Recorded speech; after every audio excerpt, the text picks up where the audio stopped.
Hola, buenas tardes. Bienvenidos a la 12ª y última sesión en español del ciclo formativo de Bridging the Gap, acortando distancias. Mi nombre es Carmen Serrano, soy técnica de comunicación del proyecto y una vez más os acompaño en la moderación de este webinar. Como siempre, aprovecho para recordaros que esta sesión está siendo subtitulada en directo. Ahora os dejaré en el cuadro de chat el enlace a los subtítulos y si queréis acceder a ellos simplemente tenéis que copiarlo y pegarlo en un navegador. Además, quiero comentaros antes de comenzar, para quienes aún no conozcan el proyecto, en qué consiste Bridging the Gap. Se trata de una iniciativa financiada por la Unión Europea, cuyo objetivo es contribuir a la inclusión socioeconómica, la igualdad y la no discriminación de las personas con discapacidad en países de renta media y baja.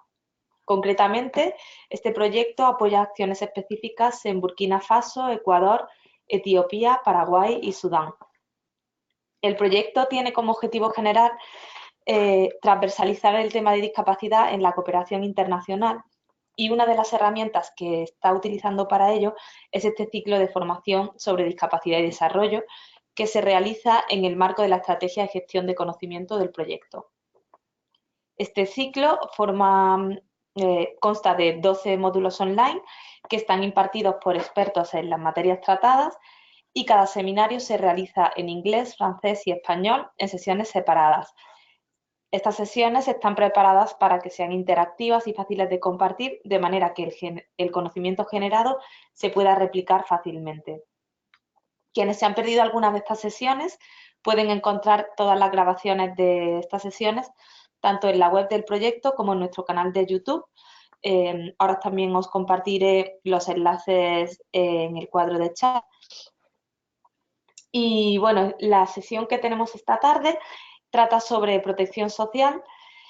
Las personas con discapacidad viven una serie de experiencias que con frecuencia reducen su acceso o demanda de servicios, como son recursos limitados, discriminación, normas sociales tradicionales que impiden el uso de servicios, etc.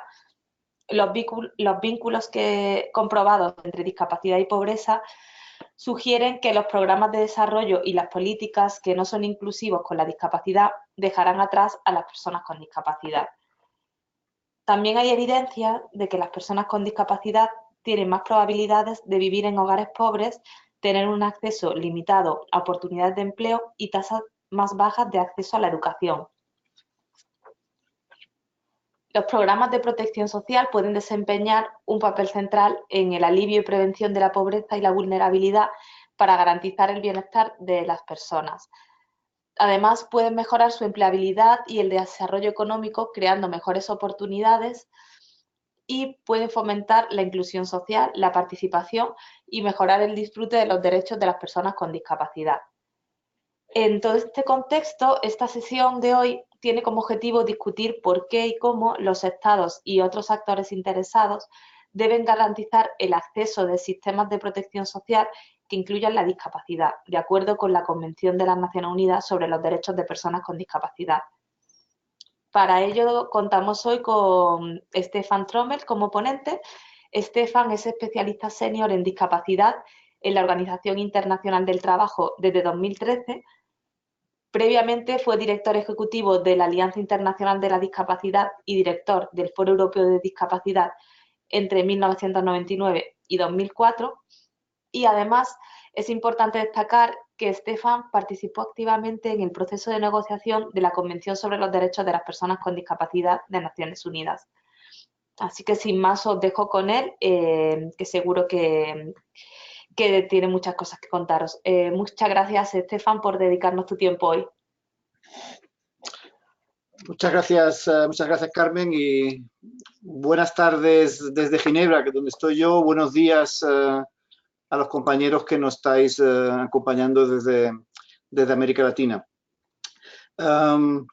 Como decía Carmen, yo trabajo en la OIT, aquí en nuestra sede central en Ginebra.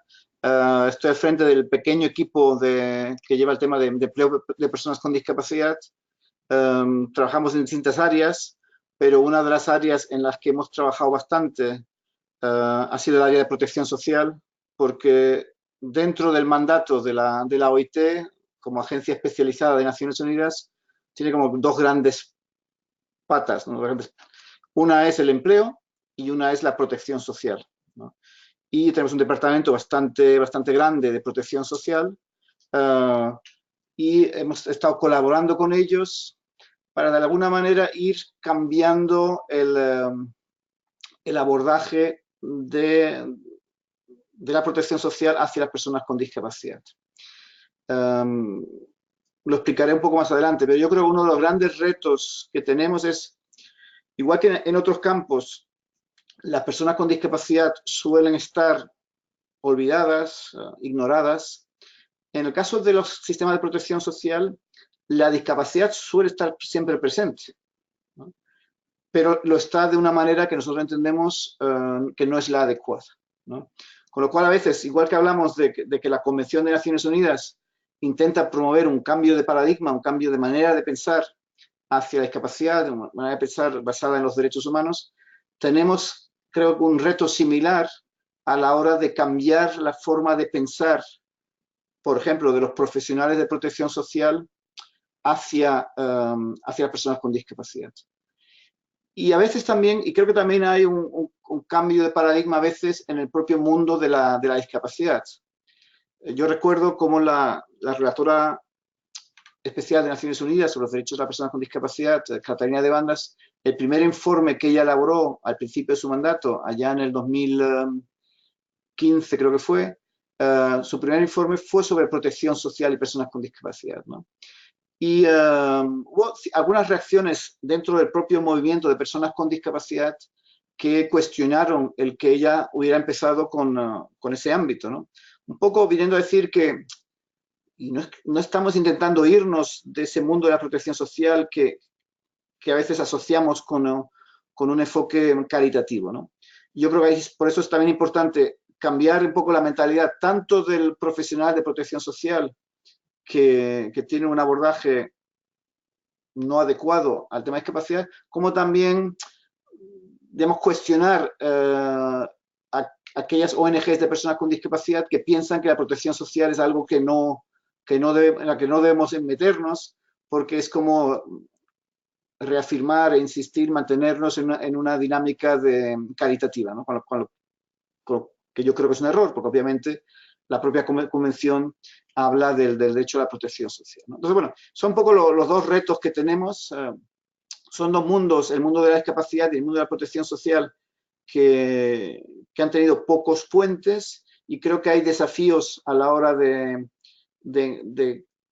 entender cómo hacemos sistemas de protección social inclusivos de la discapacidad. Hay desafíos en los dos lados, ¿no? Y eso además se añade que el tema de la protección social, del que yo reconozco que no soy un gran experto, es un área especialmente compleja, muy técnica, con muchos desafíos en este momento también por la forma en que está cambiando el mercado de trabajo, las relaciones laborales están cambiando. Es decir, muchas de las bases de los sistemas de protección social actuales están siendo cuestionadas por los cambios que se están produciendo en el mercado de trabajo. Entonces, bueno, voy a quitar la cámara. Quería también que vieras mi pelo gris, porque eso yo creo, por eso me llaman especialista senior, porque ya llevo muchos años en esta batalla. Voy a apagar la cámara y voy a pasar la presentación PowerPoint,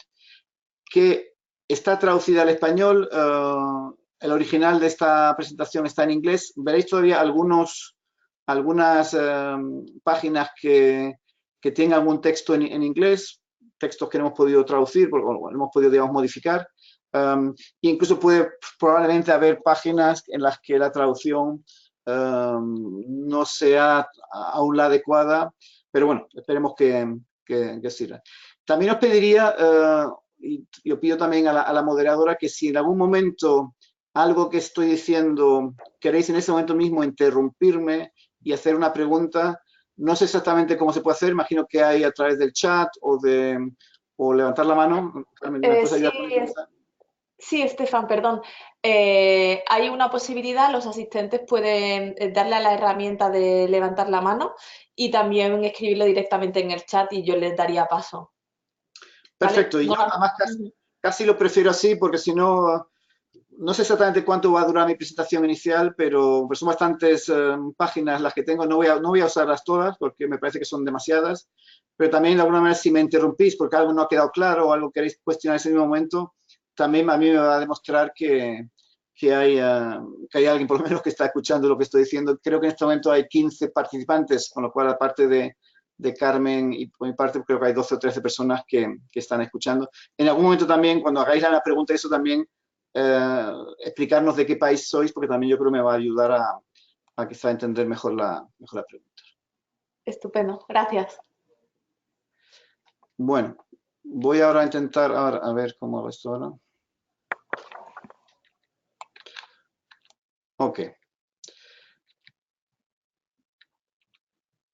Bueno, yo pensaba que había cambiado, bueno, no pasa nada. A ver, las primeras páginas de la presentación son páginas en las que intento dar una explicación un poco más general de lo que son los sistemas de protección social. Si me dejáis un segundo, porque no sé por qué, yo creo que estoy utilizando, perdón.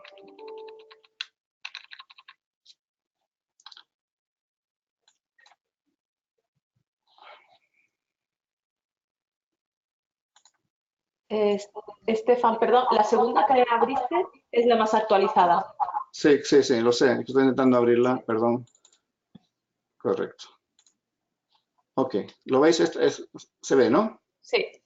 Perfecto. Es que no sé por qué tenía las dos abiertas y he abierto Ujú. la que no estaba actualizada. Vamos a ver, como decía, en estas primeras páginas es como una reflexión más general de lo que es la protección social. Igual que el tema de la definición de la discapacidad siempre es un gran debate. Cuando uno habla con los expertos de protección social y les pregunta, bueno, ¿y dónde empieza y dónde acaba?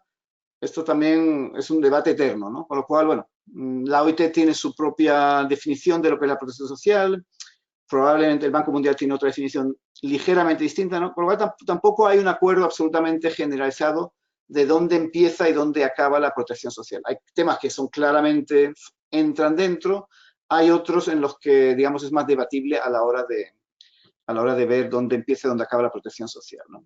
Pero bueno, en general, el objetivo de la protección social es protegernos a los miembros de la sociedad contra los distintos avatares, los distintos riesgos que aparecen en nuestro ciclo de vida, ¿no?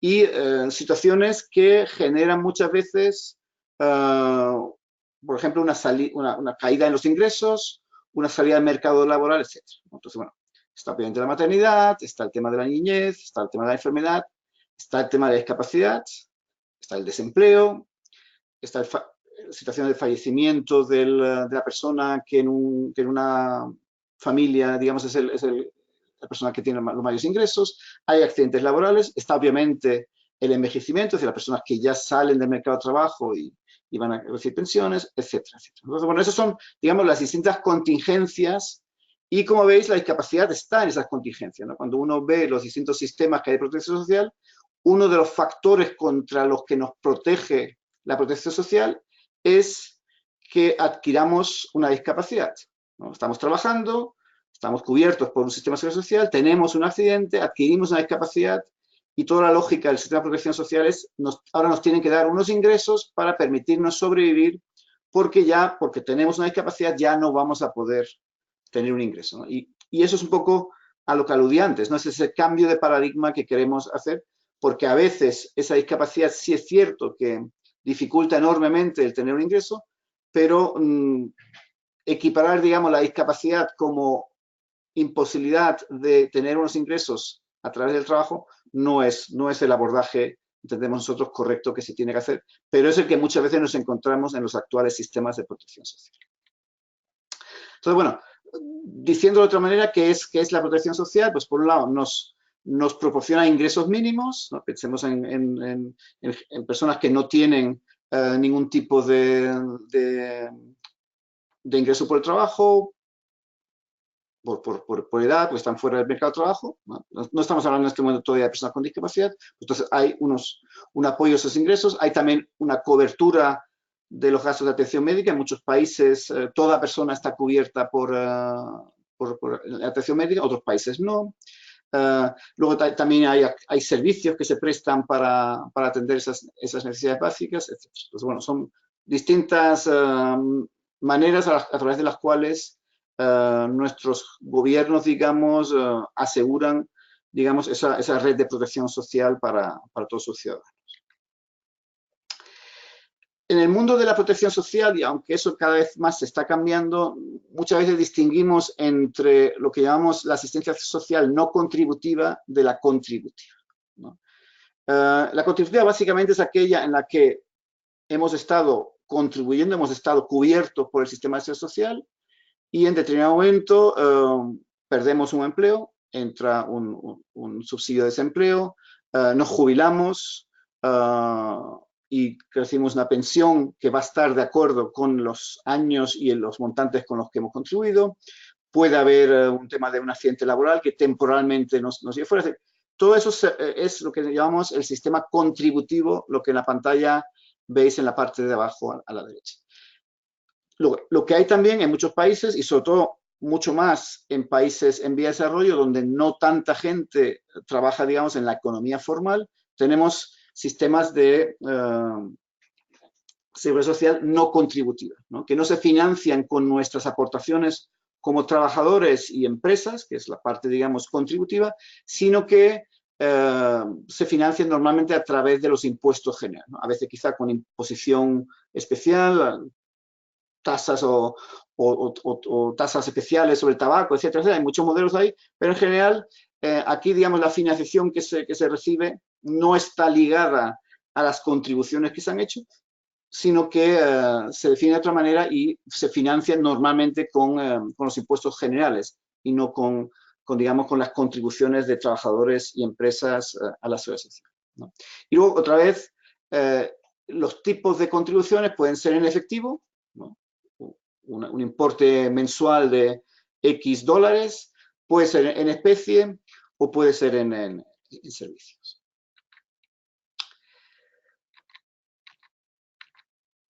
Aquí me vais a disculpar que esta página está en inglés, porque la protección, y aquí estamos ya pasando, digamos, al mundo de la discapacidad. ¿Por qué la protección social es importante para las personas con discapacidad? Bueno, algunos elementos son parecidos a los que pueden enfrentarse otras personas, otros son específicos de las personas con discapacidad. Hay un tema de pobreza, hay un tema muy importante sobre el que volveré, los gastos extras derivados de la discapacidad, eso sí es un elemento específico de discapacidad. Está el tema de una baja por enfermedad, eso aplica a personas con discapacidad y a personas sin discapacidad. La necesidad, digamos, de dar apoyo en situaciones de vida. Hay situaciones específicas de mujeres y niñas. Hay temas ahí de discriminación que obviamente conlleva muchas veces situaciones en las que están las personas con discapacidad más fuera del mercado de trabajo que otras personas. Y situaciones en las que como sabemos, las personas con discapacidad tienen tasas menores de empleo y a veces cuando están en el empleo tienen menores salarios que las personas sin discapacidad, y todo eso obviamente tiene un impacto desde el punto de vista de la protección social. ¿Qué es lo que hacen los gobiernos? Ya lo decíamos antes, proporcionan beneficios en efectivo, esos dólares, que normalmente, por lo que hemos visto en estos países, obviamente son contribuciones que son relativamente bajas, que aunque aportan algo al ingreso de la familia, normalmente los montantes de luego no permitirían que alguien viviera solo con eso. Y normalmente no son fondos suficientes que aseguren el acceso de la persona con discapacidad a todos los apoyos que se requieren. Y a veces incluso hay situaciones en las que los gobiernos utilizan los fondos de una manera, diríamos, equivocada, ¿no? Es decir, se financian lo que llamamos instituciones, es decir, centros residenciales para niños y adultos con discapacidad, y en muchos países, digamos, el único acceso que los niños o personas con discapacidad, adultos con discapacidad, pueden tener es si aceptan ser recluidos en instituciones donde viven, donde duermen, en vez de, digamos, conseguir apoyos para poder seguir viviendo de forma independiente en su familia o de forma totalmente independiente, ¿no? Entonces, bueno, estas son algunas de las cosas que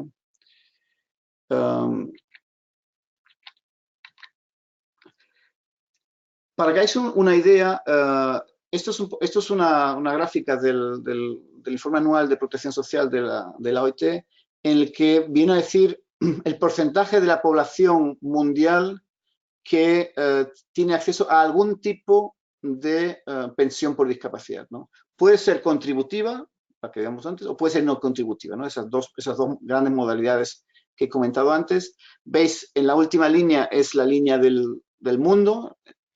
El mundo en su conjunto, solo algo más de un 25%, una persona de cada 4 con discapacidad severa, estamos hablando de personas con discapacidad severa, tienen acceso a esos beneficios.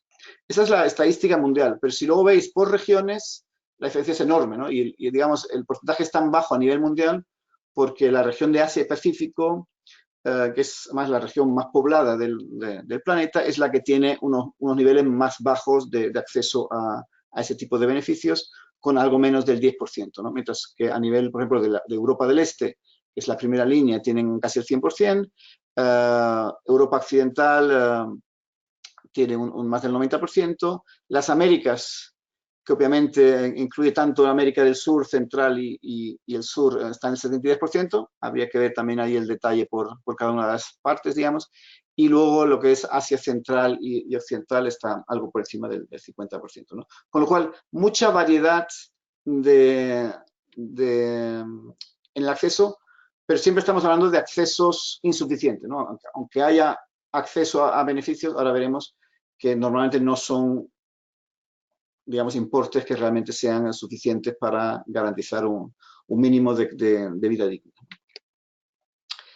Aquí estamos hablando de el porcentaje de personas con discapacidad en un abanico, digamos, de países en desarrollo, el porcentaje de personas con discapacidad en edad laboral cubiertas por beneficio por discapacidad, ¿no? Y vemos desde un porcentaje relativamente alto en Mauricio y en Georgia, del 3%, a porcentajes muy bajos, del menos del 0,5% en India, en Nepal y otros países, ¿no? Con lo cual también mucha diversidad de unos países y de otros.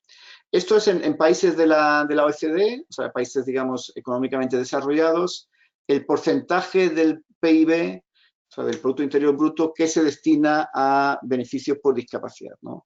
Y ahí también estamos viendo muchas diferencias entre Turquía, que es el país más a la izquierda, con un porcentaje menor del 0,5%, hacia países como Finlandia, Suecia y Dinamarca, y Noruega, que están con porcentajes casi ya del 4%, ¿no? Con lo cual, de nuevo, muchísima diferencia entre unos países y otros. Aquí estamos analizando ese mismo porcentaje ya aplicado a países en desarrollo. Recordáis, 0,5% era como el menor en los países de la OCDE. Aquí entre estos países y países en desarrollo, y aquí vemos algunos países también de la región, como Brasil y Argentina, países de la región latinoamericana, vemos que los porcentajes son mucho menores, y la media, digamos, de estos países de renta media y baja es del 0,3% del Producto Interior Bruto, ¿no? Con lo cual, obviamente, sustancialmente menos que los países de la OCDE. Aquí estamos viendo una estadística comparativa entre personas con y personas sin discapacidad. En el gráfico de abajo estamos viendo países en desarrollo y vemos que el porcentaje, digamos, de personas, digamos, aquí estamos analizando el porcentaje de personas con discapacidad que están en situación de pobreza comparado con el total de personas en situación de pobreza del mismo país, ¿no? Entonces ahí estamos viendo que en todos los países siempre hay una sobrerepresentación de las personas con discapacidad en los sectores, digamos, como personas que viven en situación de pobreza. Incluso se analiza aquí la situación específica también del colectivo de personas sordociegas, que obviamente también su situación es aún peor que el del resto de las personas con con discapacidad, ¿no? Y entonces, en un gráfico analizamos algunos países no de la Unión Europea y el segundo gráfico, el de arriba a la derecha, analizamos la situación de personas con discapacidad en la Unión Europea. Y, digamos, lo que tienen en común los dos gráficos es que, independientemente del país, siempre hay una sobrerepresentación de las personas con discapacidad en situación de pobreza.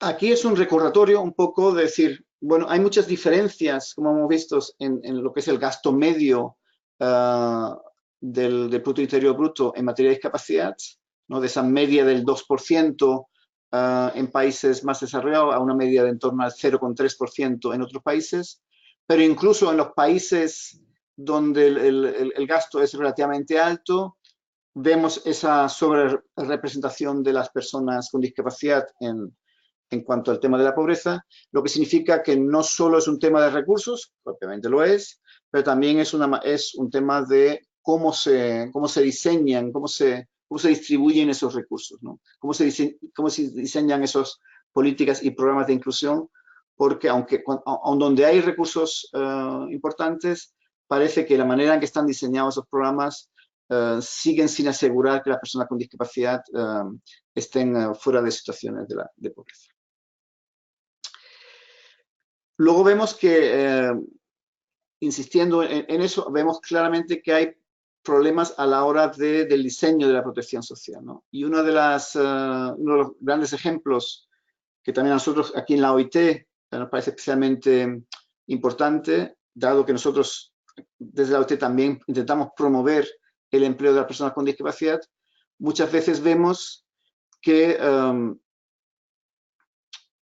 los requisitos que se deben cumplir para poder acceder a determinados beneficios por discapacidad son beneficios que están condicionados al hecho en sí de que la persona con discapacidad no esté en situación de empleo, ¿no? Con lo cual estamos creando claros desincentivos al empleo, estamos generando situaciones en las que el núcleo familiar se ve confrontado al siguiente debate. Tenemos la posibilidad o tenemos esta pensión no contributiva por discapacidad de, pongamos, $100, estoy hablando en este caso, Costa Rica es el país que me viene a la memoria, existe un sistema, una pensión no contributiva por discapacidad, $100 para una persona con discapacidad, pero es incompatible con el empleo. Entonces, ¿cuál es el debate que se genera en ese núcleo familiar? Esa persona joven, pensemos en una mujer joven con discapacidad, a la que se le ha ofrecido un puesto de trabajo, con un sueldo no mucho mayor que la pensión, porque está empezando a entrar en el mercado de trabajo. Probablemente esa joven mujer va a tener más gastos relacionados con el ir al trabajo, porque va a tener que coger transporte público no es accesible, tendrá que coger taxis, tendrá que comprar probablemente ropa adecuada para ir al trabajo. Es decir, tendrá una serie de gastos, tendrá que comer en la cantina o en el trabajo y no podrá comer en casa. Con lo cual, de alguna manera, si uno compara el ingreso que va a tener, que puede ser algo mayor con los gastos, si a esos uno le deduce los gastos que va a tener, probablemente el ingreso neto no va a ser mucho mayor, incluso puede ser a veces menor. Si a eso se añade el hecho en sí de que esa pensión de $100 la pierdo, pues probablemente esa decisión familiar sea la de, mira, casi mejor te quedas en casa, recibimos esos $100 seguros, porque no vas a ganar mucho más, los gastos no van a compensar, y mañana puede ser incluso que pierdas el empleo. Con lo cual habremos perdido la familia, tanto la pensión como el ingreso del empleo, ¿no? Con lo cual, eso es una realidad clara. Cuando yo estuve en Costa Rica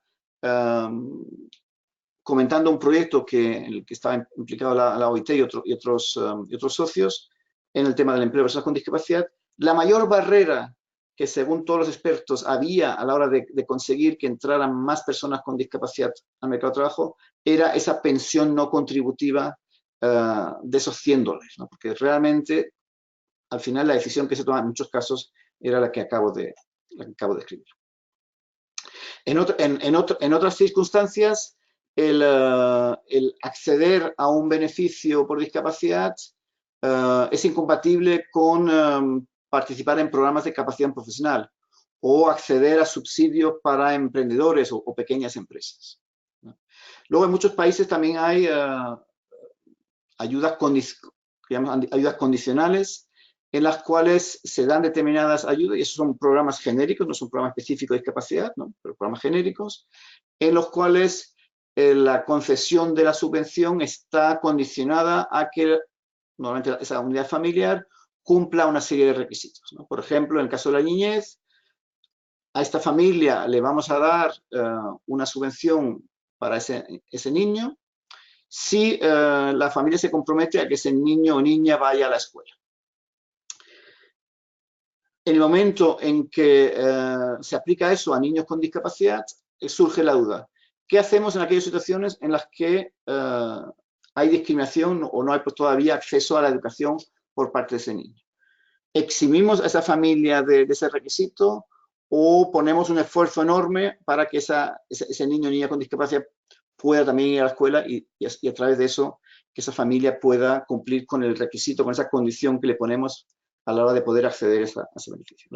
Son casos muy concretos que se están dando, ya digo, tanto en subvenciones específicas por discapacidad, que son un poco más los dos primeros ejemplos, como en esos programas generales condicionales. El caso de Bolsa Familia en Brasil es uno de los más famosos a nivel mundial. ¿Cómo abordamos aquellas condiciones que a veces son más difíciles de cumplir para una unidad familiar con una persona con discapacidad? Entonces, bueno, como decía antes, como decía al principio de mi charla, estamos intentando promover ese cambio de paradigma también en el mundo de la protección social, ¿no? Cambio de paradigma que tiene la plena inclusión y participación como objetivo, igual que lo tiene la propia Convención de Naciones Unidas, y en el cual intentamos, digamos, combatir aquellas situaciones en las que a veces el propio diseño de los sistemas de protección social nos lleva a situaciones de aislamiento, de no empleo, por ejemplo, o incluso de institucionalización, es decir, de ser recluidos, como decía yo antes, en centros residenciales cerrados, como única alternativa a la hora de poder acceder a determinados tipos de apoyo. Para intentar abordar esto, nosotros en la OIT y con los distintos socios que se ven ahora mismo en la pantalla, estuvimos trabajando en el 2017-2018 de manera conjunta, intentando, digamos, profundizar en nuestro propio conocimiento de los retos, y tuvimos la suerte de poder trabajar con otras agencias de Naciones Unidas como UNICEF, como el PNUD, como UN Mujeres. Tuvimos también el apoyo de la relatora especial sobre los derechos de las personas con discapacidad, ONU-SIDA, algunos donantes como Australia, como Finlandia, como Japón, Alemania, también otras organizaciones de personas con discapacidad, obviamente la Alianza Internacional de Discapacidad, también el IDDC, no sé ahora mismo cuál es el nombre en español, Leona Cheshire de Inglaterra, GLAD, que es una red que agrupa distintos donantes de discapacidad y otros, son 16, 17 entidades, también algunas entidades regionales de Naciones Unidas como ECLAC. Y el producto final de esa colaboración fue esa declaración conjunta, que la acabamos de traducir al español y está disponible para aquellos de ustedes que la quieran tener. Estamos ahora mismo revisando el texto para ver si la traducción está bien hecha, pero acabamos de recibir el texto en español. Entonces, es un documento no muy largo, que creo que ha sido en general bastante bien recibido, que intenta de alguna manera definir todas esas cosas que he comentado hasta ahora, decir, mira, estos son los grandes problemas que tenemos, e empieza de alguna manera a identificar cuáles son las medidas que tenemos que tomar para ir, digamos, hacia ese cambio de paradigma en el abordaje de la protección social hacia las personas con discapacidad. No sé si en este momento, quizás sería un momento para hacer una pequeña pausa por si de todo lo que habéis oído hasta ahora hay algo que os haya llamado la atención, algo con lo que no estáis de acuerdo, algo que no ha quedado claro. Entonces, si hay alguien que en este momento quiera plantear una pregunta, pues os animo a hacerlo en este momento, y si no, pues seguiría, pero bueno, creo que alguien parece que quiere intervenir, con lo cual a través de la moderadora os animo a que hagáis alguna pregunta o comentario en este momento. Sí, hola Estefan. Hay una pregunta de Mónica Cortés desde Colombia. Te comento, Mónica dice que le interesa mucho este tema. En Colombia, el gobierno está enfrentando la solicitud de las familias que quieren un subsidio para asumir el cuidado de su hijo con discapacidad y que, por tanto, es un momento oportuno también para proponer programas que tengan un mayor impacto en la calidad de vida de la otra persona. Y comenta también que otro tema es cómo cambiar esos programas de seguridad social que se centran en excluir y dar atención segregada bajo la idea de proteger. Bueno, muchas gracias. Más que una pregunta es un comentario, ¿no? Yo creo que Sí, es exactamente eso lo que estamos intentando abordar. Es muy importante para nosotros, sobre todo por el tema de la niñez con discapacidad, que no es el área, digamos, de mayor conocimiento dentro de la propia OIT, ¿no? Nosotros trabajamos más sí trabajamos en el ámbito de protección social, que cubre obviamente la niñez, pero sí es cierto, por ejemplo, en mi área cubrimos más el tema de empleo, ¿no? Por eso es tan importante para nosotros contar con UNICEF como socio en esta, no, iba a decir aventura, pero no está, en esta travesía, porque son ellos y nosotros conjuntamente los que podremos ir influyendo en los cambios de diseño de esos apoyos, en este caso de los apoyos a la familia que cuentan con niños con discapacidad, para que realmente aseguremos que ese apoyo vaya a la familia, que sea la familia la que tenga los recursos suficientes para apoyar a esa niña o niño con discapacidad, ¿no? Y huyamos de aquellas situaciones en las que las familias, sobre todo las familias con pocos recursos, porque obviamente si la familia es una familia con una situación económica desahogada, puede haber otros problemas, pero normalmente ahí, digamos, la familia va a tener la capacidad financiera para resolverlo eso sin mucho apoyo del gobierno. Pero si estamos pensando en familias con pocos recursos, vemos muchas veces situaciones de claro abandono, situaciones en las que las familias, digamos, entregan a los niños a instituciones, se deshacen, digamos, de los niños porque simplemente no tienen los recursos económicos para mantener a esos niños dentro de la familia, ¿no? Con lo cual es muy importante por eso que esas familias cuenten con el apoyo, con esa cobertura de esos gastos. No es solo apoyo financiero, pero en especial es apoyo financiero, y con lo cual ese es uno de los grandes temas que estamos abordando a través de esta iniciativa conjunta. Tenemos no solo como lo llamamos en español, esa declaración conjunta, perdón, se me había olvidado la palabra, pero también tenemos en este momento un proyecto en marcha en el que UNICEF es un socio nuestro fundamental a la hora de ir realmente siendo capaces de dar recomendaciones muy claras tanto a los gobiernos, pero también sobre todo también al mundo de las organizaciones de personas con discapacidad, para que en su trabajo de incidencia sean capaces, digamos, de elaborar propuestas muy concretas de cómo abordar estos temas. Entonces, Mónica, muchísimas gracias por la pregunta, y como bien dices, es un momento ideal. Lo que estamos viendo, y eso ha sido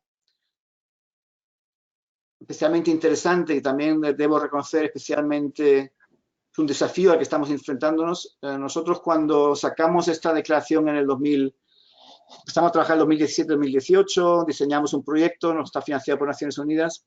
En aquel momento había un interés creciente en el tema de protección social, pero lo que está ocurriendo en el 2019 es que el número de países que en este momento, y veo que Colombia es un ejemplo de ello, el número de países en desarrollo, en situación de ingreso medio o bajo, que en este momento están revisando su sistema de protección social, es enorme, ¿no? Hay una iniciativa de Naciones Unidas, hay un fondo de Naciones Unidas en las que hay 26 países, creo que son, o 36 países que están revisando en este momento su sistema de protección social con fondos de Naciones Unidas. Hay otros 8 o 10 países dentro de un gran proyecto de la Unión Europea que también están revisando sus sistemas de protección social.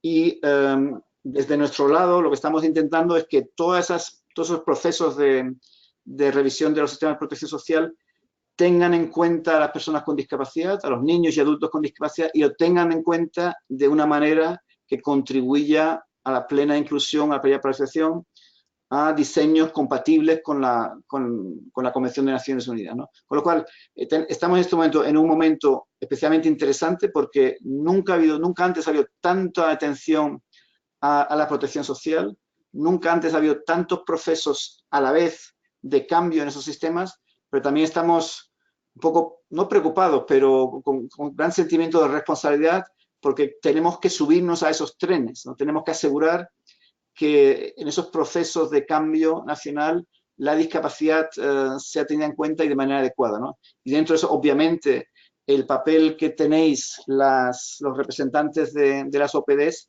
es fundamental para que esos trenes que en este momento están empezando a salir salgan con las personas con discapacidad bien sentadas en el vagón de primera de esos trenes. Y ahí por eso en este momento tenemos que hacer entre todos un gran esfuerzo. Y yo creo por eso también estas reuniones, estos webinarios, forman parte un poco, digamos, de ese proceso enorme de capacitación y de concienciación entre todos para que intentemos, en la medida de lo posible, influenciar esos procesos que se están dando en este momento, ¿no?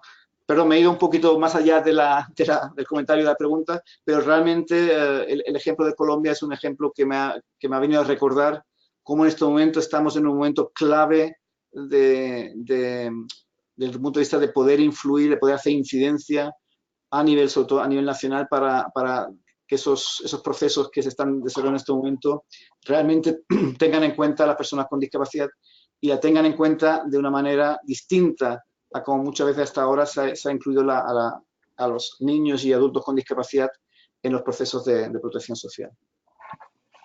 No sé, Carmen, si hay más comentarios o preguntas de otros participantes. Sí, a ver, tenemos 3 más y luego si quieres continuamos y luego hacemos otra parada como prefieras. Perfecto. ¿Vale? Mira, otra es de Julio Yucha. Voy a abrirle el micro por si quiere hablar directamente. Hola, Julio. Hola, no sé, he escrito, ¿aló? Sí, ¿Se sí, sí. escucha? Sí, ¿Se escucha? sí, sí, perfectamente. Bueno, lo que debo resaltar es que aquí en Ecuador se ha avanzado mucho en las políticas públicas. Y hay un decreto de la ley de discapacidad y que ha beneficiado mucho en cuanto a reducción de impuestos, a reducción de servicios, al acceso a la educación. Se promueve mucho también el acceso digamos que los edificios sean asequibles, amigables. O sea, la ley de discapacidad que contiene el Ecuador ha avanzado muchísimo en esto. Y también el gobierno ha permitido, ha elaborado toda una campaña y una secretaría de discapacidad que está facilitando mucho la inclusión y la protección a las personas con discapacidad. Y más bien yo veo, cuando mostraba Estefan, mostraba la inversión, y yo creo que ahí habría que actualizar esos datos porque Ecuador está invirtiendo mucho en cuanto a la protección y a la ayuda a los discapacitados. Perfecto, muchas gracias, Julio. Siempre es interesante oír eso. También sería interesante oír cuáles siguen siendo los desafíos también en el Ecuador en este ámbito, ¿no? Pero bueno, muchas gracias. Después te puedo decir, y yo soy una persona con discapacidad, yo trabajo en una ONG, yo tengo un porcentaje de discapacidad física del 40%. Y yo como persona con discapacidad te digo, bueno, el gobierno ya ha hecho digamos, ha hecho muchos avances, me parece a mí. Primero, lo de la ley. Segundo, ha hecho un censo a nivel nacional. Incluso estamos ubicados hasta con georreferenciación. Pero yo creo que ahora hay que pasar al otro elemento, que es la creación de los centros de atención médica, el proceso educativo y también la profesionalización que tú señalabas. Entonces yo creo que hay que pasar ya digamos, del censo al consenso de lo que es ya más bien la protección y el proceso de dar un tratamiento a la discapacidad, o sea, ya en lo concreto, ¿no? De pasar de de la ley a la... Perfecto, ahí se cortó algo. Carmen, tenías dos participantes más que querían hacer comentario, ¿no? Sí, te comento. Otro es de Karina Pudor, desde Argentina. Dice que en zonas de frontera se observa que muchas familias viven de la pensión no contributiva de los niños con discapacidad. Esto influye en el momento de la escolarización, ya que estas familias tienen la creencia de que sus hijos estudian y se reciben, van a perder esta pensión. Ok, no conozco exactamente, no sé si esa creencia es correcta o equivocada, pero es un poco en línea con el ejemplo que yo daba antes, ¿no? A veces eh, ese tipo de pensiones no contributivas están condicionadas al no empleo. Nosotros entendemos que lo que debe haber son pensiones dirigidas a cubrir los gastos extra que una persona con discapacidad tiene, que un niño con discapacidad tiene, y separar y esos gastos extra la persona lo va a seguir teniendo en un empleo o en educación, etcétera, ¿no? Con lo cual, ahí hay, a veces hay claros errores en el diseño de esas pensiones y esos errores del diseño llevan a que las familias tomen decisiones que no ayudan a la participación, a la inclusión, a la participación en el mercado de trabajo, en este caso parece a la propia participación en el mundo educativo, ¿no? Por lo cual, por eso es tan importante que cuestionemos, no solo importante que haya ayudas, sino que esas ayudas estén diseñadas de tal manera que promuevan la participación en la educación, en la capacitación profesional y en el empleo, ¿no? Yo creo que ahí no hay muchos países que tengan buenos ejemplos en ese ámbito, ¿no? ¿Había una tercera persona, Carmen, me decías?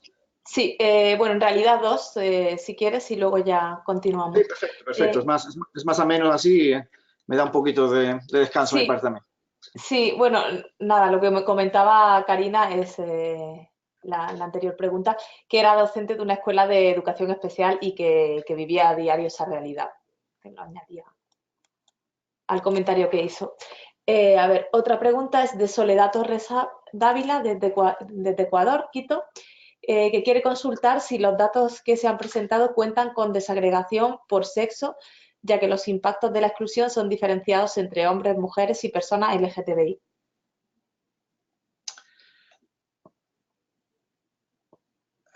Yo creo que, bueno, no lo sé, creo que son datos muchas veces datos globales. No tengo ahora mismo acceso a los datos separados por género y de luego tampoco por orientación sexual. No sé si existe, pero vamos, estoy totalmente de acuerdo que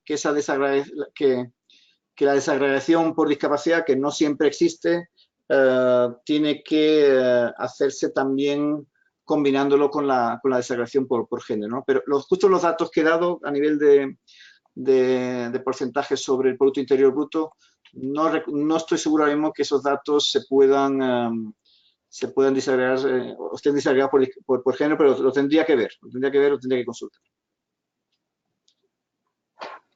Vale, pues si quieres continuamos, no tenemos ahora más preguntas y vamos a la siguiente parte de la sesión.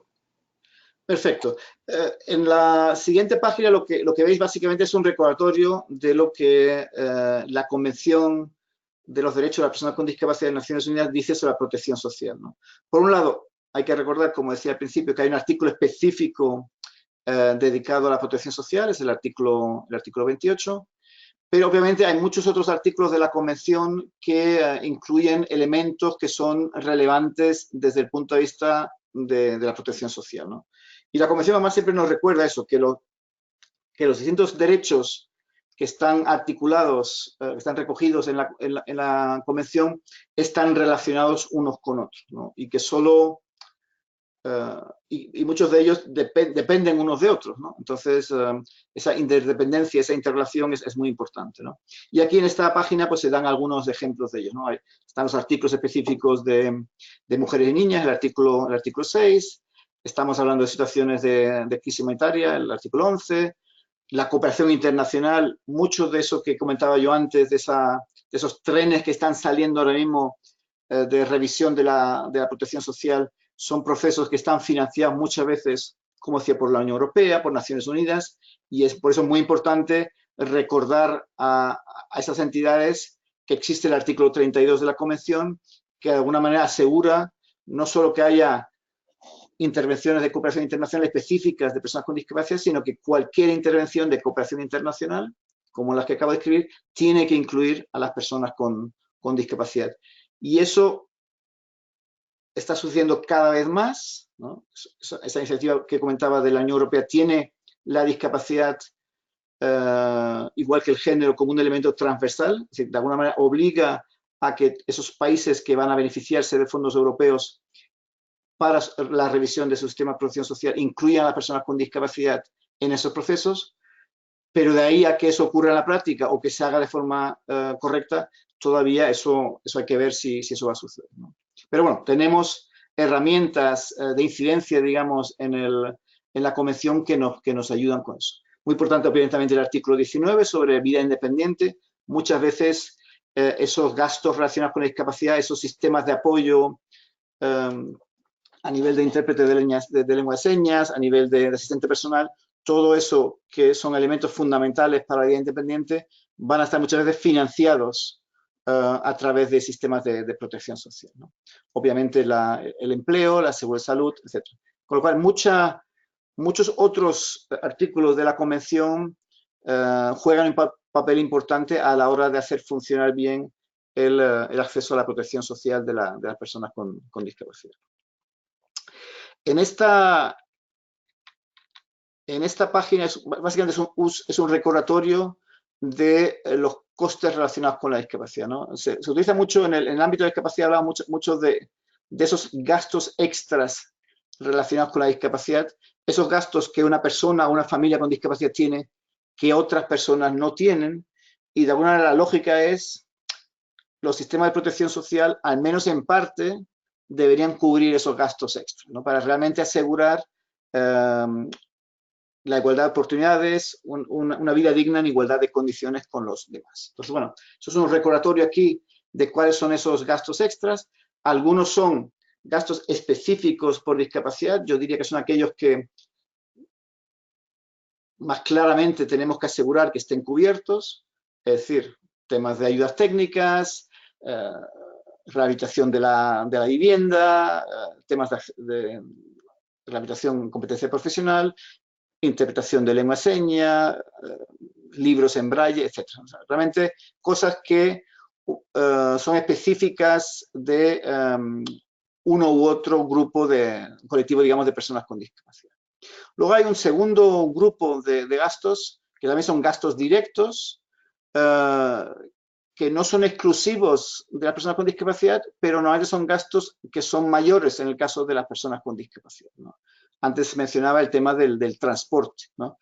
En la ausencia de un transporte público accesible, el uso, digamos, de taxis por personas con discapacidad es mucho más necesario que para personas sin discapacidad, ¿no? Y obviamente eso tiene un coste extra.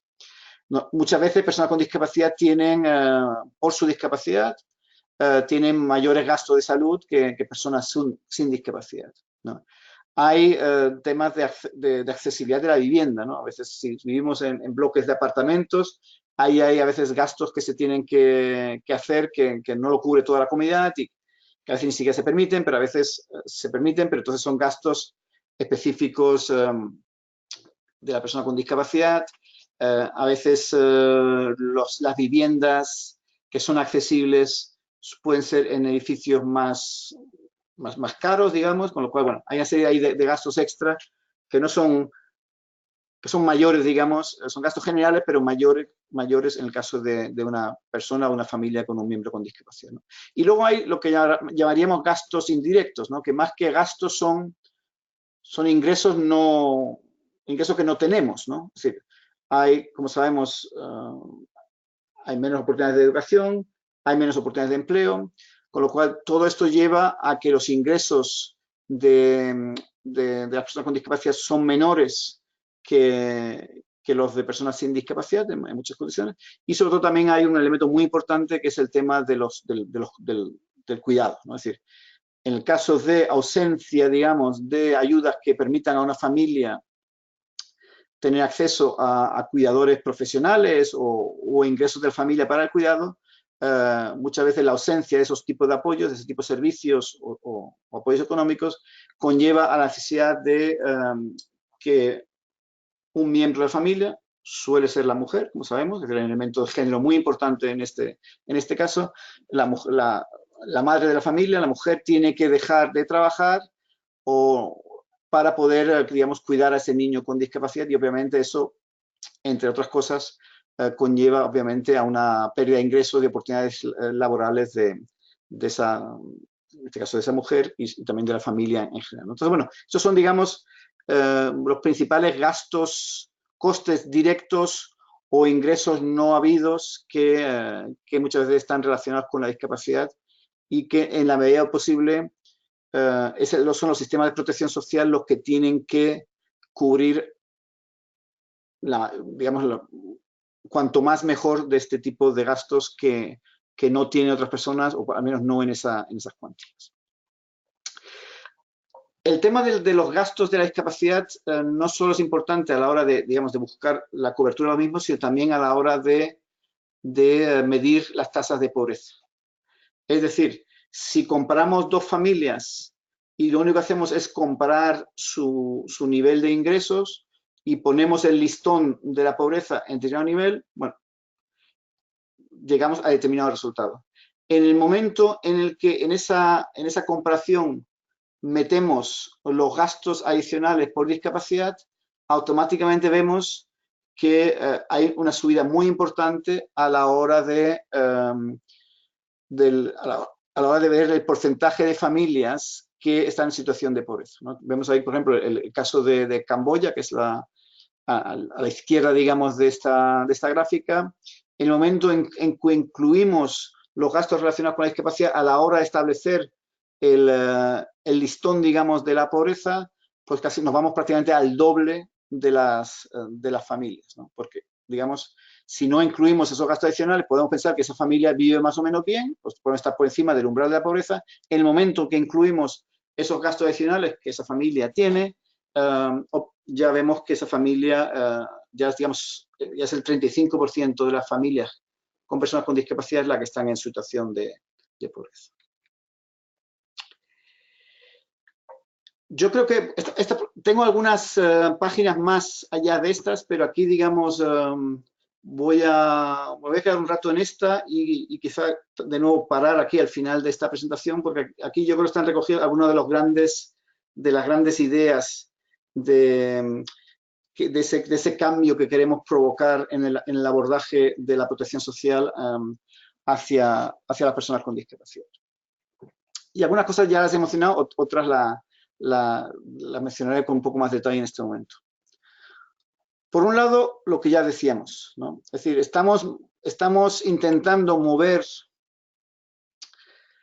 la aguja o la atención de una situación en la que la discapacidad se entiende como incapacidad para trabajar, ¿no? Eso que decía antes es la condición en la que en muchos casos se tiene que cumplir para poder tener derecho a una pensión por discapacidad, tanto contributiva como no contributiva, y estamos intentando escapar de eso hacia una situación en la que la pensión por discapacidad permita, facilite esa participación, esa inclusión, en especial también esa participación e inclusión en el mercado laboral. Entonces, bueno, ahí hay un gran reto al que nos tenemos que enfrentar.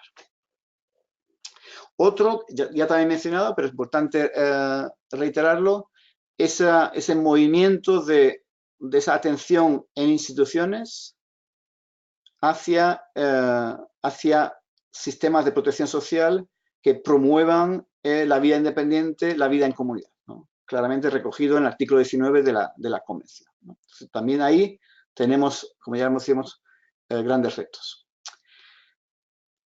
La siguiente, yo utilizo una expresión muy española, porque, digamos, la traducción que teníamos del texto en inglés hablaba de la misma talla no sirve para todos, que yo para mí eso no tiene mucho, no lo entiendo del español. En España, no sé si también en Latinoamérica utilizamos la expresión no me vale el café para todos, ¿no? Que es básicamente una expresión diciendo, a ver, la población de las personas con discapacidad es muy diversa, no puedo, por ejemplo, tener un solo beneficio por discapacidad de X dólares que sirva para la persona con una discapacidad menor, una persona sordociega, una persona con tetrapléjica. Es decir, no puedo tener el mismo café para todos, la misma taza de café para todos, porque el colectivo de personas con discapacidad es tan diversa que en el momento en que tengo un abordaje de lo mismo para todos, obviamente para algunos eso será suficiente, pero para muchos será claramente insuficiente, ¿no? Entonces, bueno, eso es un poco no sé si el café para todos se entiende bien, pero eso es un poco la idea que tenemos ahí, ¿no? Hay que reconocer y reflejar la diversidad del colectivo de personas con discapacidad en el diseño de los sistemas de protección social, ¿no?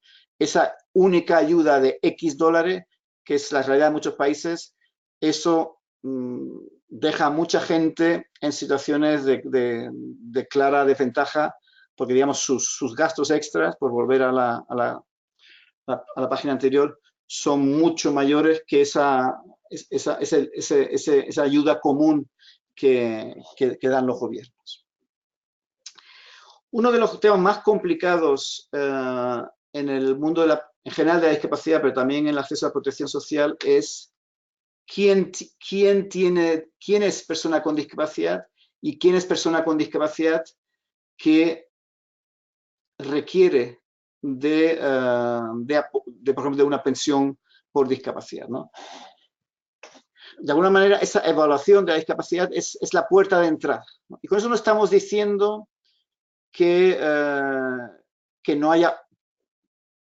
Es decir, a veces tenemos que diferenciar entre las personas con discapacidad que tienen que tener acceso a una pensión por discapacidad porque tienen esos gastos extra.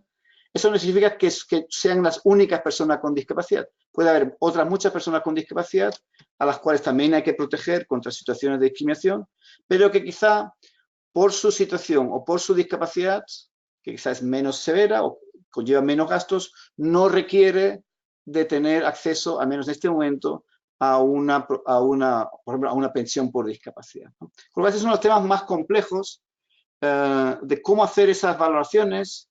Deben ser valoraciones no solo centradas en, digamos, en el diagnóstico de la discapacidad, sino también o sea, tienen que ser evaluaciones más completas, más globales, que deben incluir otros elementos más allá del propio diagnóstico de la discapacidad, ¿no?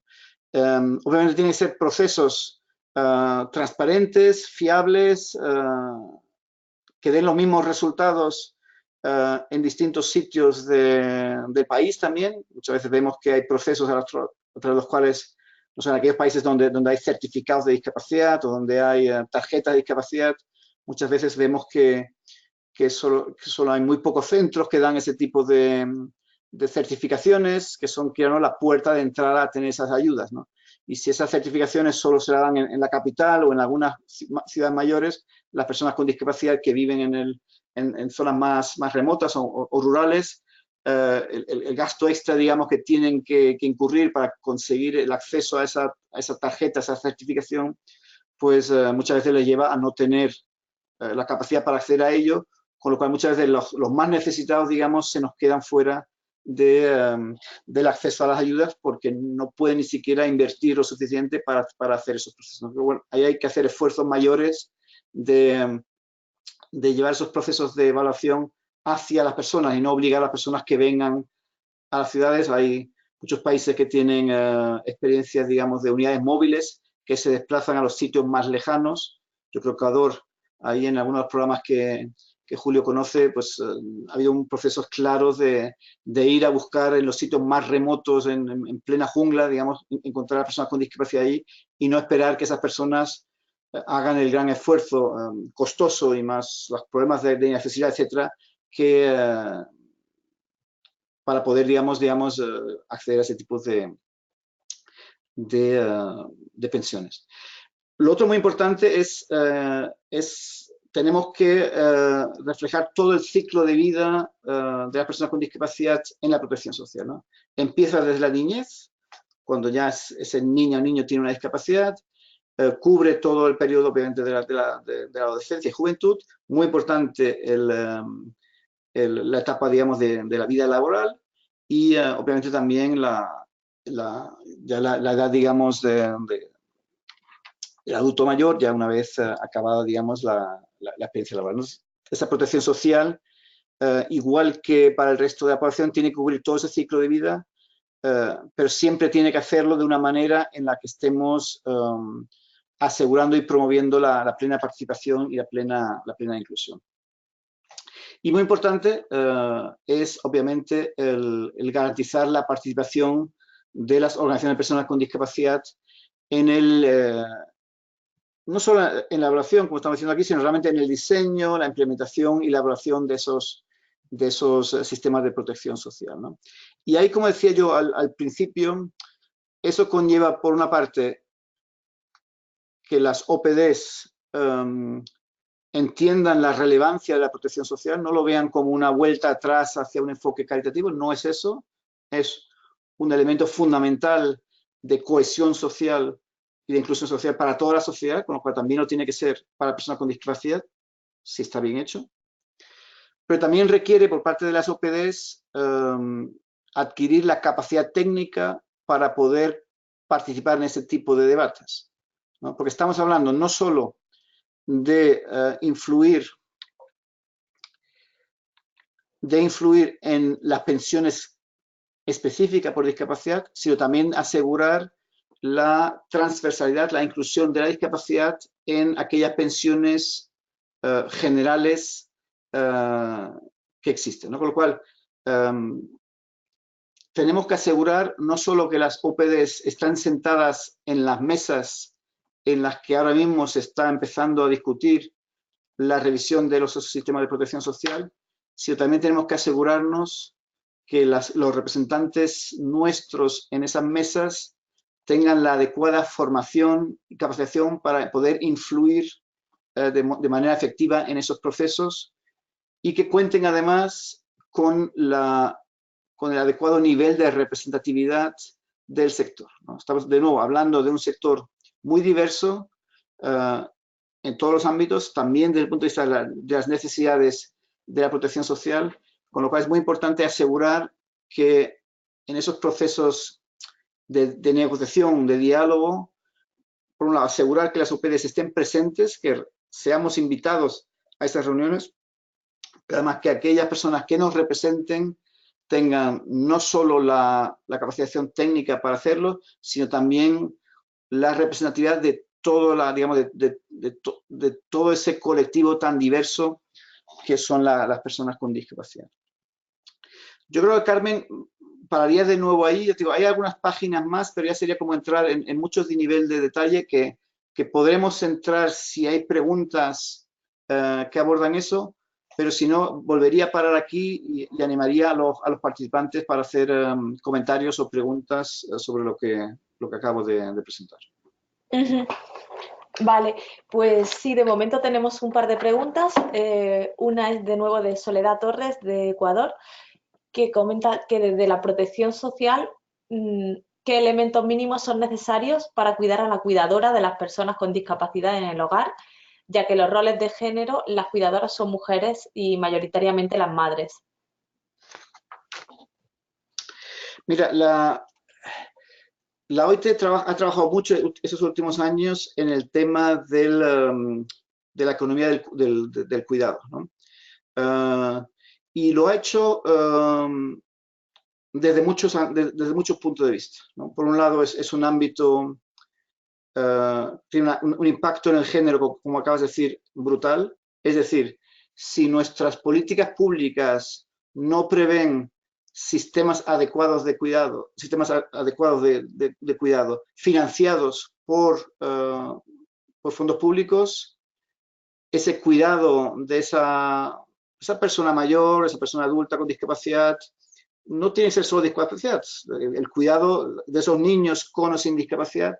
Si no existen sistemas, fondos públicos que cubran eso, tanto a través de trabajadores profesionales de ese sector, puede ser a través de guarderías, etcétera, todo ese cuidado cae de lleno en la familia y tiene las consecuencias que antes he comentado, ¿no? Es decir, es la necesidad de que uno de los padres, y suele ser la madre, la que deje de trabajar para poder dedicarse a tiempo completo al cuidado de ese adulto mayor con discapacidad, de esa niña o niño con discapacidad, ¿no?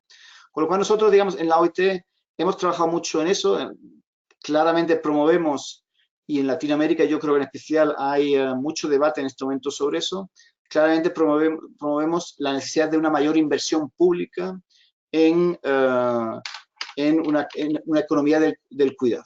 Y nosotros, desde el punto de vista de la discapacidad, hemos también recordado que en el momento de diseñar esas políticas, también prestemos atención también a la voz del que recibe ese cuidado, ¿no? Porque, bueno, en el caso de los niños está claro que hay una de entrada, el niño no tiene, con o sin discapacidad, no influye mucho en eso, pero si estamos ya hablando de situaciones de una persona ya adulta con discapacidad, el paradigma, digamos, del cuidado se tiene que basar, por ejemplo, pensando en situaciones de asistencia personal, tenemos que mover a una situación en la que es la persona con discapacidad la que tiene que tener el control y la autonomía sobre cómo recibe. Nosotros muchas veces también decimos a nuestros compañeros aquí en la OIT que el término cuidado no nos gusta mucho porque es muy pasivo. Nosotros decimos, hay personas con discapacidad en edad laboral, incluso con discapacidad bastante severa, que pueden trabajar, pero pueden trabajar si tienen un sistema de asistencia social, de asistencia personal financiado por protección social, que les permita salir de casa, ir a trabajar, etcétera, etcétera. Y esas personas con discapacidad tienen que estar al mando, digamos, tienen que ser ellos los que diseñen, los que gestionen eso y no ser simplemente receptores pasivos de esos cuidados, ¿no? Y todavía también hay una necesidad, digamos, de fortalecer la posición del receptor de ese apoyo para que, digamos, tengan más control y más autonomía en eso, ¿no? Pero si volvemos a hablar, si volvemos a la situación de los niños con discapacidad, está claro que ahí tiene que haber más apoyo. A veces las familias van a preferir que ese apoyo sea apoyo económico a la familia y esa familia luego gestiona esos fondos, pero digamos, siempre tenemos que acompañar fondos o tenemos que ver la combinación adecuada de financiación, de fondos, de plata que recibe la familia, con también la existencia de servicios de cuidado de esos niños, ¿no? Y dependerá de cada familia de cómo, de qué opción escoger en eso, ¿no? Pero en ausencia de eso, como decía antes, todo ese trabajo no remunerado cae en la familia y, como hemos destacado muchos de nuestros informes de la OIT, cae casi exclusivamente cae en la mujer, con las consecuencias que eso tiene a la hora de no acceder o salir del mercado de trabajo, a la hora que el impacto que eso tiene luego en la propia pensión de jubilación, que está basada en los años de vida laboral y normalmente no cubren los años, digamos, que esa mujer ha dedicado al cuidado de ese familiar, ese niño o niña con discapacidad, de ese adulto con discapacidad, etc., ¿no? Por lo cual, bueno, eso es uno de los grandes temas en el que estamos trabajando en la OIT de forma general, y nosotros desde el punto de vista de discapacidad estamos intentando analizar también eso desde el ángulo de la discapacidad, que a veces añade elementos que son algo distintos a si analizamos eso solo desde una perspectiva, digamos, o si lo analizamos sin tener en cuenta la perspectiva específica de las personas con discapacidad, de las familias que tienen miembros con discapacidad. ¿Había más comentarios o preguntas, Carmen? Sí, tenemos una última pregunta de Julio Yucha. Le voy a abrir el micro por si quiere hacerla directamente. Julio. Hola, Estefan. Hola. Sí, yo decía que a mí me parece que no debemos quedarnos solamente en que la protección social es la entrega de un bono. Bueno, me parece que hay que ir al tratamiento de la discapacidad y a la inclusión educativa. Eso nos permite tener independencia también y nos ayuda, porque yo hablo desde mi realidad. Yo soy una persona con discapacidad y he seguido este proceso gracias a mi familia. Entonces yo creo que eso nos ayuda a tener una independencia social, económica, política y hasta religiosa, de tal manera que nos permita no solamente protección, sino inclusión, participación activa en la sociedad. Entonces yo creo que, ojo, bueno, aquí en Ecuador se ha empezado con el bono, pero yo he estado insistiendo en las organizaciones que hay que pasar al tratamiento de la discapacidad, a la rehabilitación, porque hay muchas personas, por ejemplo, que no tienen una pierna, pero con un brace ya pueden caminar, o una mano con una prótesis ya podríamos, o sea, se tiene que avanzar en ese proceso de integración y de rehabilitación. Estoy totalmente de acuerdo. Por eso insistía yo mucho en el tema de la interrelación de los distintos derechos que recoge la Convención. Para mí la protección social, de alguna manera, es una rampa, es un trampolín hacia la plena inclusión en el empleo. La protección social en sí no es un objetivo en sí mismo. El objetivo es la plena participación en la educación, en la formación profesional, en el empleo, en la vida política, en la vida familiar, etc. Todo eso, la protección social bien diseñada tiene que contribuir a eso. Lo que estamos viendo, y eso es un poco lo que he intentado transmitir, es muchas veces la manera en que están diseñados la protección social, ese bono que tú mencionas, y no digo en el caso concreto de Ecuador, quizá en el caso de Ecuador está bien diseñado, pero en muchos casos ese bono se ha diseñado de tal manera que ahí sí que estamos volviendo a un sistema caritativo. No estamos diciendo, mira, como no puedo asegurar ni que tengas educación, ni empleo, ni acceso al transporte público, ni todo eso, aquí te doy esta pequeña limosna en forma de bono que te va a permitir a duras penas sobrevivir, te va a obligar probablemente a quedarte en casa porque con ese bono no vas a poder hacer grandes historias y esa ha sido hasta ahora muchas veces la solución que hemos dado a la discapacidad desde el punto de vista de protección social, ¿no? Por lo cual no es sorprendente que mucha gente diga es que no es la protección social volver a la caridad, ¿no? Y es cierto si está mal diseñada. Si está mal diseñada, si ese bono es el único apoyo que da el gobierno a la persona con discapacidad, y no digo que ese sea el caso de Ecuador, yo sé que en Ecuador ha habido muchas iniciativas y muy buenas, ¿no? Pero en otros países lo único que hay es ese bono de un monto ínfimo, ridículo, y entonces sí estamos en una situación de decir, mira, esto te doy y con eso ya te buscas la vida, no voy a hacer ningún otro esfuerzo para promover tu inclusión, ¿no? Y eso es lo que tenemos que cambiar, ¿no? Tiene que haber apoyo financiero a veces, hay gastos extra, hay que cubrirlos, pero hay que dar esos apoyos económicos, esos servicios adicionales, esa mezcolanza de cosas que hay que hacer.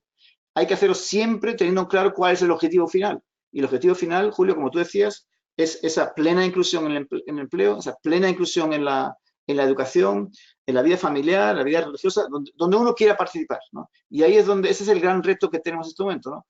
Rediseñar aquellos bonos y otras figuras que existen que teniendo claro, o sea, que contribuyan a esa plena participación. La Convención de Naciones Unidas en eso nos da el marco adecuado.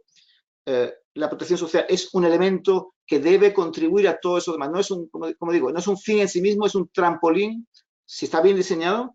Si no está bien diseñado, es una trampa, es un pantano en el que uno se hunde. Si está bien diseñado, puede ser un trampolín que nos permita el pleno acceso a esos otros derechos, ¿no? Así un poco como yo veo la protección social, pero como decía, como he dicho durante toda la presentación, estamos todavía en el proceso de cambiar la forma de pensar en el mundo de la protección social, que hoy en día sigue siendo un enfoque muy anticuado, muy excluyente y que muchas veces impide más que promueve la plena participación.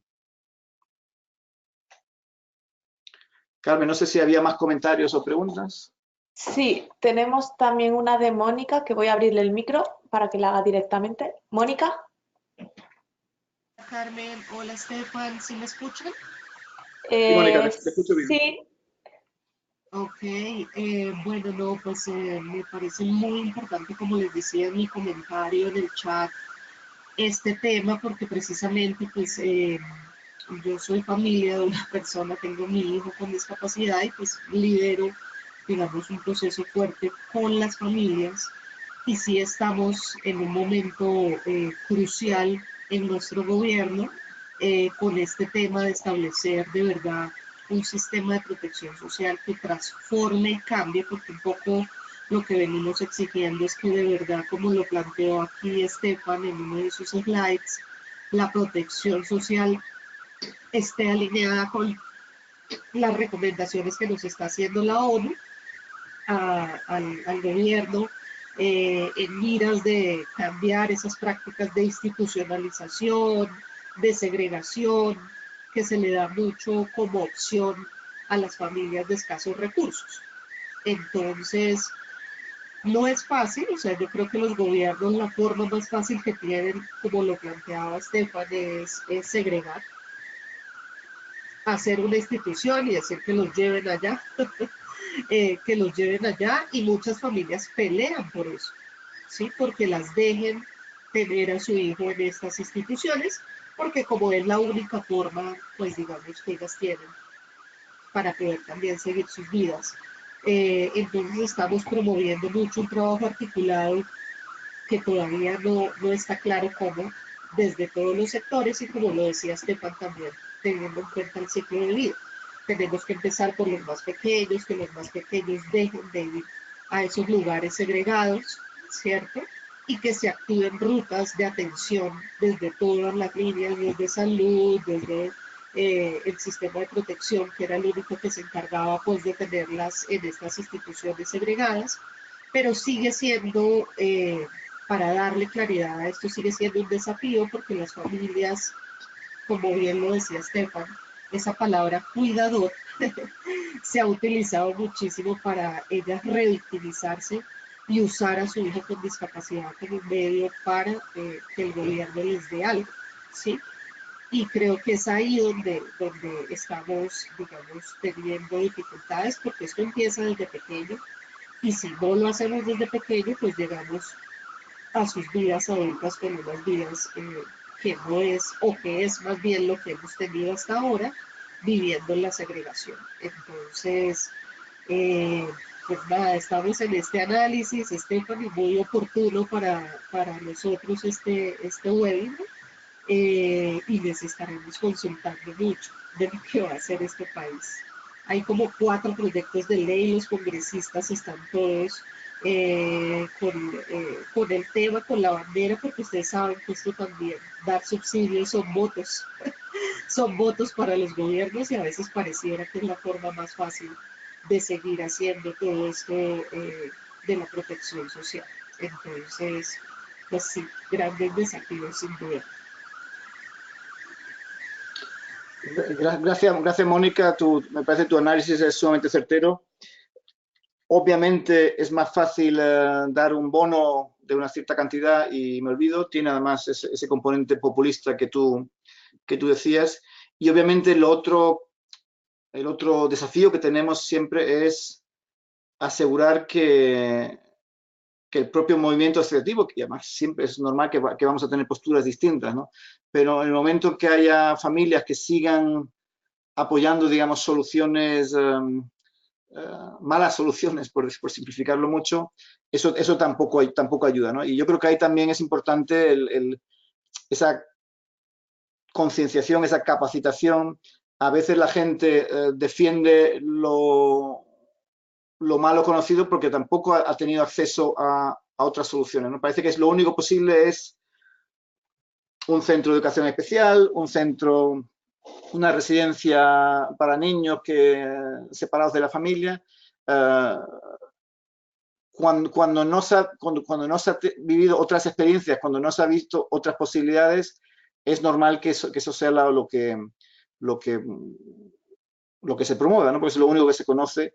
Entonces, ahí también, obviamente, hay un trabajo importante que hacer a nivel de movimiento asociativo de conseguir el máximo apoyo de todo el movimiento de familias para buscar soluciones inclusivas, ¿no? Porque si no, obviamente, también los poderes públicos podrán utilizar el hecho en sí de que haya posiciones diversas para decir, bueno, mira, algunos dicen esto, otros dicen aquello, esto es más cómodo, vamos a mantener el status quo y no vamos a hacer ningún tipo de esfuerzo en modificar eso, ¿no? Con lo cual también es muy importante ahí la propia labor de la sociedad civil de ir generando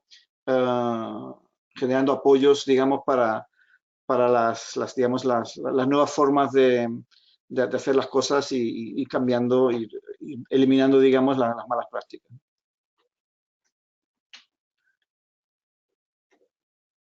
Sí, pues ya no tenemos más preguntas, así que no sé si quieres recalcar algo más o... No, sí que me ofrezco quizá a través tuya, Carmen, a que si hay nosotros, como he comentado, tenemos un proyecto en este momento en marcha, financiado por Naciones Unidas, implementado entre la OIT y UNICEF. Contamos también con el apoyo de la Alianza Internacional de Discapacidad. Es un proyecto que diseñamos en el año 2018 y en aquel momento reconozco que cuando diseñamos no éramos conscientes de eso que acababa de comentar antes, ¿no? Y que alguna vez la Asociación de Colombia confirma que en este momento hay una ola de cambio de los sistemas de protección social enorme, ¿no? Con apoyo de la Unión Europea, la OIT, el Banco Mundial. Tenemos que hacer, y sobre todo vosotros que trabajáis a nivel nacional, hay que participar en esos procesos y estamos aquí para intentar, en la medida de lo posible, ayudaros en esos procesos, ¿no? Como decía antes, no es fácil influir, sobre todo cuando son procesos generales de protección social. Si es un tema de la pensión de discapacidad, sí, normalmente las OPD serán invitadas, pero también tenemos que influir en los sistemas generales de protección social y ahí a veces ahí normalmente es menos probable que seamos invitados a estar sentados alrededor de la mesa, con lo cual tenemos que casi meternos en esas fiestas aunque no nos inviten, pero también tenemos que meternos en esas fiestas teniendo claro lo que vamos a plantear, ¿no? Y ahí, digamos, ofrezco en la medida posible con nuestros recursos limitados, pero con nuestra idea de que tenemos que hacer todo lo posible para influir en esos procesos, con lo cual cualquier tipo de apoyo que queráis tener, haremos todo lo posible para prestar ese apoyo. Carmen, por mi lado, todo el visto bueno a compartir, si no lo has hecho ya, el correo mío. Y como he dicho antes, yo no soy el gran experto en protección social, pero tenemos socios muy, muy importantes en este proyecto y haremos todo lo posible para poder responder a cualquier tipo de petición de asistencia técnica o de lo que fuera para intentar ayudaros a influir que esos procesos que se están dando en este momento tengan los mejores resultados posibles. Y ya por mi parte nada más, agradecer la atención, espero que haya sido de interés. Os agradezco las preguntas, creo que son preguntas muy, muy relevantes y en principio por mi parte nada más, Carmen. Vale, muchas gracias, Estefan. Muchas gracias por acompañarnos hoy y muchas gracias también a todos los participantes por haber seguido esta sesión.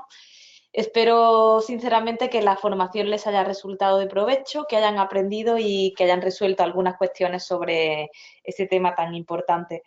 Igualmente, como sabéis, con esta sesión hemos terminado el ciclo formativo, La próxima semana les enviaremos por correo electrónico todos los materiales relativos a esta sesión, junto con un cuestionario de evaluación. Ahí les dejaré también el contacto de Estefan para que puedan escribirle si tienen alguna pregunta, como ya nos ha comentado él. Y les recuerdo también que pueden acceder a todas las grabaciones, tanto a través de la web del proyecto como de nuestro canal de YouTube. Les dejaré los enlaces ahí en el cuadro de chat. Y bueno, también les animo a seguirnos en redes sociales para estar al tanto de todas las actividades que realizamos. Además, les anuncio que en los próximos días todas las grabaciones, subtítulos y materiales de aprendizaje de este ciclo formativo estarán disponibles en un espacio dedicado a este ciclo de formación en la página web de IDDC, que es el Consorcio Internacional de Discapacidad y Desarrollo. Voy a dejar también su dirección en el cuadro de chat. Y nada más, de nuevo muchas gracias a todos por seguirnos y esperamos que les haya interesado y hayan aprendido con todo este ciclo de webinars. Muchas gracias y hasta pronto.